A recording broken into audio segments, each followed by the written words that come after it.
આજે એક અનેરો પ્રસંગ અને એને ઉજવવા માટે જ્યારે આપણે સૌ ભેગા થયા છીએ ત્યારે આપણી સૌની વચ્ચે આપણા ગુજરાતના લોકલાડીલા મુખ્યમંત્રી માનનીય ભૂપેન્દ્રભાઈ પટેલ મિત્રો હાજર છે. સાથે સાથે સરકારમાં પહેલી વખત એવું બન્યું કે ત્રણ મંત્રીઓ ભારતીય જનતા પાર્ટીએ અને સરકારમાં સામેલ કર્યા જેવા પ્રદ્યુમનભાઈ, માનનીય મનીષાબેન, દર્શનાબેન. સાથે સાથે આ આખા કાર્યક્રમનું આયોજન જેણે કર્યું છે મારા મિત્ર, પૂર્વ સાંસદ અને અત્યારે મારી સાથે ટીમમાં મોરચાના પ્રમુખ શ્રી કિરીટભાઈ, મારી ટીમના સાથી ગૌતમભાઈ, સંપૂર્ણજી બાપુ, રમણભાઈ, મારી મીનાબેન અને આપ સૌ સ્નેહીજનો, પરિવારના સૌ સદસ્યો. આજનો કાર્યક્રમ અનેરો કાર્યક્રમ એટલા માટે કીધો છે કે વર્ષોથી મારી સામે બેઠેલા ઘણા મિત્રો એવા છે, પ્રદીપભાઈ હોય, ભાનુબેન હોય, ઈશ્વરભાઈ હોય, ગિરીશભાઈ હોય, જીવરાજભાઈ હોય, પ્રવીણભાઈ અમારા હોય, રમેશભાઈ હોય, અમારા અશ્વિનભાઈ હોય, રમેશભાઈ મહેશ્વરી છે, કચ્છથી આવ્યા છે. કેટલાય કાર્યકર્તા અહીંયા બેઠા છે, એવા નાના મોટા, નામી અનામી બધા જ કાર્યકર્તાઓએ ક્યારેક ને ક્યારેક સરકારમાં રજૂઆત કરી હશે કે જો આવક મર્યાદા વધે તો સમાજના છેવાડાના વ્યક્તિને ફાયદો થાય. કેન્દ્ર સરકારે નિર્ણય લીધો, પણ સાથે સાથે આખા દેશમાં કોઈ પહેલું રાજ્ય હોય તો માન્ય મુખ્યમંત્રીને આપણે અભિનંદન આપીએ કે એમણે આ હિંમતભર્યું પગલું લીધું અને આ નિર્ણય લીધો. અને આની લાભ એ મને હમણાં હું રમણભાઈ કાલે બેઠા હતા, અંદાજિત સામાજિક ન્યાય, આદિજાતિ તથા શિક્ષણ વિભાગ દ્વારા અંદાજે લગભગ 97 લાખ કરતાંય વધારે વિદ્યાર્થીને ફાયદો થવાનો છે. કાલે જ્યારે અમારા બંગલે આ કાર્યક્રમની ચર્ચા કરવા માટે બેઠા હતા, બધા મહામંત્રીશ્રી પણ હતા, બધા વિક્રમભાઈથી માંડીને બધા, ત્યારે રમણભાઈ ખૂબ સરસ વાત કરી મને કે એક યોજના જો લઈએ તો એટલી બધી યોજના છે કે દીકરો કે દીકરી ડૉક્ટર બને કે એન્જિનિયર બને, મેડિકલમાં જાય. પ્રદીપભાઈ કદાચ બોલ્યા હતા અમારે કે મેડિકલની અંદર જાય તો આપણને ખબર નથી કે આપણા અનુસૂચિત સમાજના દીકરા કે દીકરીને એ કેટલી ફી એ સરકાર ભરે છે. આ સાચી માહિતી આપણે નીચે સુધી ઉતારી શકતા નથી. અત્યારે એક દીકરો મને મળ્યો, સરસ સૂટ પહેરેલો દીકરો હતો, ઇંગ્લિશ બોલતો હતો, મને પગે લાગ્યો, મને મુખ્યમંત્રીશ્રીને પગે લાગ્યો. આવા કેટલાય અહીંયા આગળ પરિવારો છે, બહાર પણ એટલા જ લોકો છે કે જેના દીકરા દીકરીની અંદર એજ્યુકેશનનું સ્તરથી માંડી અને જે સામાજિક એટીટ્યુડ આખા જે પરિવર્તન આવે એ અકલ્પનીય પરિવર્તન આવ્યા છે. ક્યારેય આપણે વિચાર્યું છે કે આની પાછળના મૂળભૂત કારણો શું છે? સરસ સંવિધાનથી મારું ને મને મુખ્યમંત્રીશ્રીનું સ્વાગત થયું. બાબા સાહેબે જે સંવિધાનની અંદર જે બાબતો લખી હતી, આ બધી જ બાબતોને પંડિત દીનદયાળજીના કદાચ આપણે અંત્યોદયની અથવા એકાત્મ માનવવાદની કદાચ વાત સાંભળીએ અથવા એ વાંચીએ તો આપણને ખ્યાલ આવે કે એ વખતે પંડિત દીનદયાળજીએ આખી જિંદગી ટ્રેનની અંદર પ્રવાસ કર્યો અને એ પ્રવાસ દરમિયાન એમણે જે છેવાડાના માનવીની જે પરિસ્થિતિ જોઈ, એ પરિસ્થિતિને જોઈ અને એમણે ચોપડી લખી.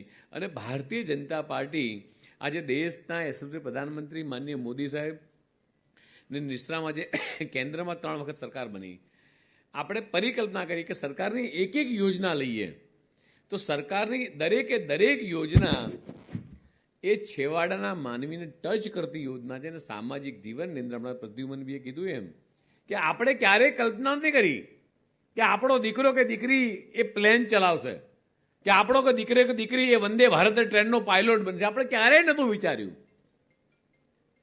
અને આજે એ સરકારની કોઈ પણ ઓફિસમાં જઈએ, કોઈ પણ મોટી કંપનીના સીઈઓને મળીએ, આજે એજ્યુકેશનના કારણે જે સરકારે માન્ય ભૂપેન્દ્રભાઈ પટેલની સરકાર અને જે તે વખતે માન્ય મુખ્યમંત્રીશ્રી અને અત્યારના વડાપ્રધાન માન્ય મોદી સાહેબે દરેક સમાજ માટે સર્વાંગી વિકાસ થાય એની જે પરિકલ્પના કરી અને સાચા અર્થમાં ભારતીય જનતા પાર્ટીની સરકારે આ બધી જ બાબતોને નીચે ઉતારવામાં મિત્રો આપણે સફળ રહ્યા છીએ. અને એના માટે એના પરિણામના ભાગરૂપે તમે પરિકલ્પના કરો કે વર્ષના 97 લાખ વિદ્યાર્થી, આમ પરિકલ્પના કરી શકીએ છીએ કે એક પણ સમાજનું એક પણ ઘર એ બાકી ના રહે કે સરકારની એટલી બધી યોજનાઓ. મને હમણાં જ હું આવે તો રમણભાઈ મને લખીને આપતા હતા,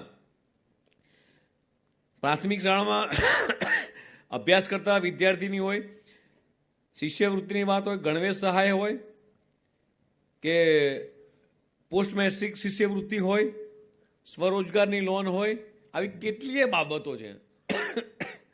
આ દરેકની અંદર જો આપણે માન્ય મુખ્યમંત્રીશ્રીનો, ભારતીય જનતા પાર્ટી સરકારનો, માન્ય વડાપ્રધાનશ્રીનો કે ગુજરાત ભાજપનો જો આપણે આભાર માનવો હોય તો આભાર એ માત્ર આ ટાઉન હોલ પૂરતો સીમિત ના રાખશો. આમાં કેટલા એવા લોકો છે કે જે સારા વક્તા છે. ગિરીશભાઈ હાથ ઊંચો કરો ને, મહેન્દ્રભાઈ સારા વક્તા, ભાનુબેન, મહેશ્વરીબેન, પ્રદીપભાઈ, જીવરાજભાઈ, રમેશભાઈ, આટલા જ વક્તા છે. હજી ઊંચા કરો, હજી ઊંચા કરો, બહુ બધા વક્તા. આમાંથી નેતા કેટલા લોકો છે કે હું ભારતીય જનતા પાર્ટીનો કાર્યકર્તા છું, નેતા છું એવું?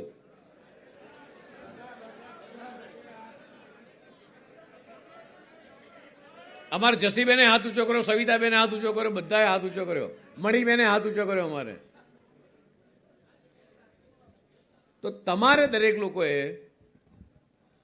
આ ટાઉન હોલ પૂરતો કાર્યક્રમ ના રહે અને આ કાર્યક્રમને ગુજરાતના 50,000 જેટલા આપણા પોલિટિકલ બૂથ છે, 580 મંડળ છે.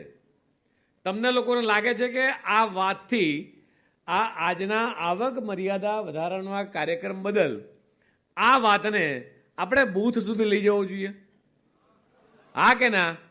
કેટલા લોકો માને છે એવું? કેટલા લોકો? 100% લઈ જવો જોઈએ. આનાથી ફાયદો થવાનો છે, સમાજને ફાયદો થવાનો છે, આપણા દીકરા દીકરીને ફાયદો થવાનો છે. તો પછી તમારે નીચે જઈને કહેવાનું શું એ હું તમને કહું. નીચે જઈને શું કહેવાનું તમને કહું કે જાતિવાદમાં મલાઈ કોણે ખાધી? ચૂંટણી આવે ત્યારે સંવિધાનના નામ પર જૂઠું બોલવાની ફેશન કોણે શરૂ કરી? બાબા સાહેબને ચૂંટણીમાં હરાવવાનું ઘોર પાપ કોણે કર્યું? બાબા સાહેબને ભારત રત્ન એવોર્ડ નહીં આપવા દીધો કોણે?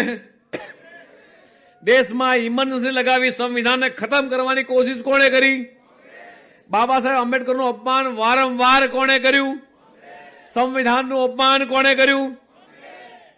હવે તમારે બીજી વાત કહું કે હજે શું કહેવાનું તમારે? હવે સંવિધાન યાત્રા કોણે કાઢી? સંવિધાન યાત્રા કોણે કાઢી? હાથીની અંબાડી ઉપર સંવિધાન યાત્રા કોણે કાઢી? મોદી સાહેબે. ભારતીય જનતા પાર્ટીની સરકાર માન્ય મોદી સાહેબે સંવિધાનની આખા દેશભરમાં પહેલી વખત યાત્રા નીકળી હોય તો ગુજરાતની અંદર યાત્રા નીકળી હતી. આ વાત આપણે લોકોને કહેવાની છે મિત્રો. 1992માં જ્યારે દિલ્હીમાં બાબા સાહેબ આંબેડકરને યાદ કરવાનો નિર્ણય લેવામાં આવ્યો ત્યારે ચંદ્રશેખરજી આઝાદ હતા, ચંદ્રશેખરજીની સત્તામાં હતા.